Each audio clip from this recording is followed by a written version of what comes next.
don't like ice cream. Everyone likes ice cream, Alfie. Well, I don't. Well, then don't eat it. Well, I ain't.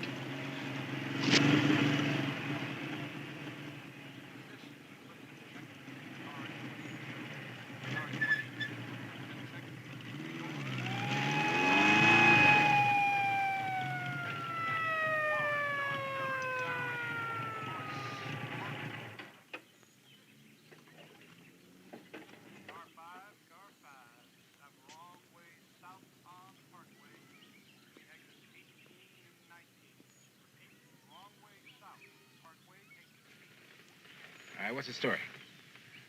I'm sorry, officer, but I started to pull out and I lost control of my cone. You lost control of your cone. Yes, sir. I saw it with my own eyes, sir. You realize that to strike an officer with an object, any object, is against the law? Yes, Yes, sir.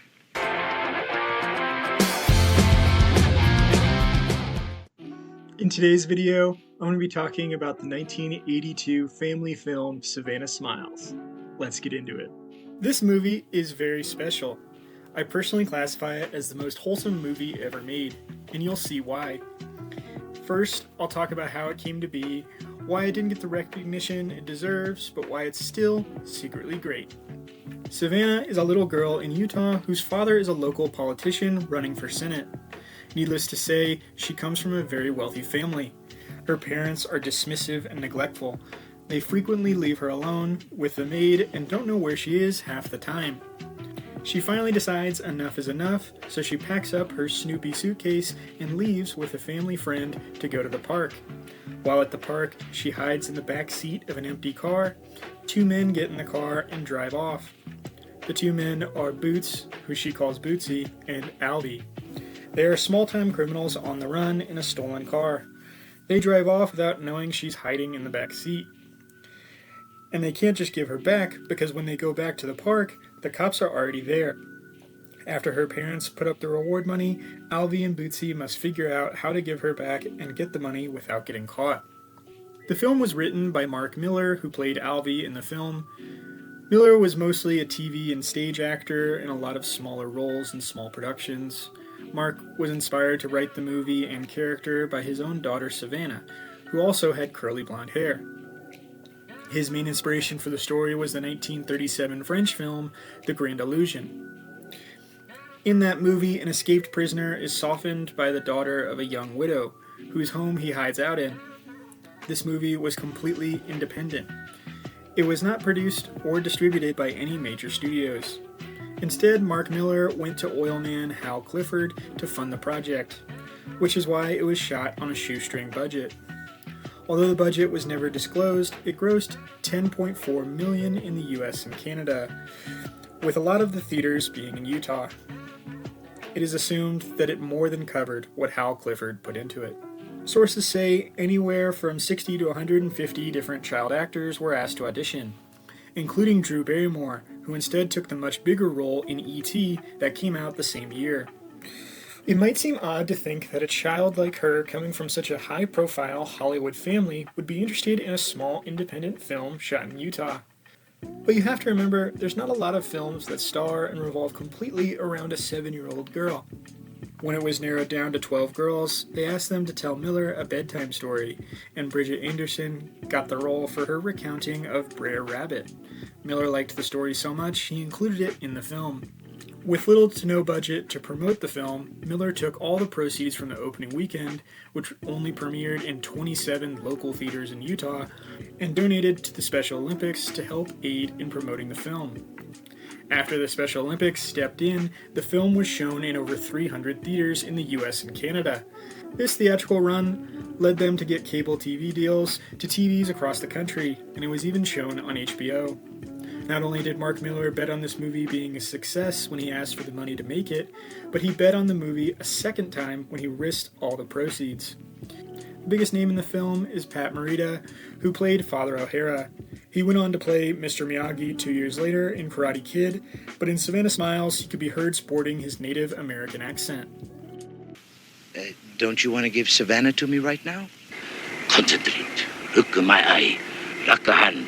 Thumb inside. Michael Parks and Peter Graves are also two semi-famous actors you might recognize. Bridgette Andersen, who played Savannah, went on to star in Parent Trap 2, and a few other small roles, including A Summer to Remember, a TV movie where she befriends an orangutan that speaks sign language. Sadly, on May 18, 1997, she died of a heroin overdose at the age of 21.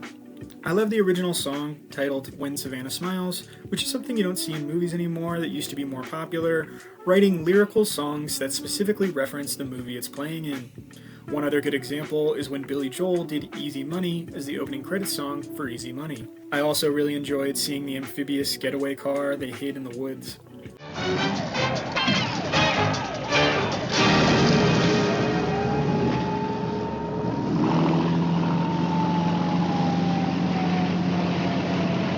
I think this movie is secretly great because outside of Utah, it is a virtual unknown in modern day. It's an independent film from 1982 with no stars in it.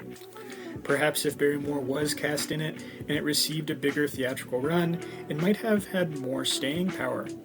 Maybe then it would be a staple in every grandparent's VHS collection when the grandkids came to visit. But regardless of its humble beginnings, no one saw the potential that Mark Miller did. This movie capitalized on the predominantly Mormon, family-oriented, and censorship-minded community in Utah. With no promotion, no advertising, and no trailers, Utah families piled into their minivans to see Savannah Smiles in 27 theaters based solely off the title and rating alone. Maybe they saw a poster if it was displayed at the theater, but who knows? It's a miracle this movie didn't fall deeper into obscurity than it has. Families all over the Southwest have kept this film alive, so much so that in 2018 a collector's edition Blu-ray was released. For reference, Motherlode with Charlton Heston, that also came out in 1982, has never gotten a standalone Blu-ray release in the US. That is the power of fans. I believe this to be the most wholesome movie ever made because of its portrayal of childlike whimsy and love. The way that Savannah interacts with her environment is so fun to see. It shows that ignorance is bliss, and that if you don't know how bad the world is and how bad people can be, it can get you into trouble, but it can also cause you to make friends and believe the best and hope the best in others. Savannah didn't care that Alvy and Bootsy didn't have any money and they drove a beat-up car. She brought the party wherever she went. The story is also less about Savannah reconnecting with her parents, and more so about how her kindness and sense of play rubs off on Alvy and makes him a softer and a more kind and compassionate person. Jordan Peterson once said that the opposite of tyranny is not freedom, it's play. And when he says play, he's referring to the carefree spirit in all of us that just want to go out and have fun. I think this movie taps into the part of us that wants to eat ice cream, wants to hold a puppy and play pretend. Sometimes, like in Alvy's case, being around harsh people makes you harsh on others. Then we have to be reminded, every now and then, to play. Bridgette Andersen understood this at one point in her life, which is why her headstone reads, "A free spirit in Savannah Smiles." When Savannah smiles, those gray clouds start to pray and bring on the sun. Music, sweet music, lifts my soul, sets it free. Everything is fine, every single time Savannah smiles at me. Oh, smile, Savannah, just one more time.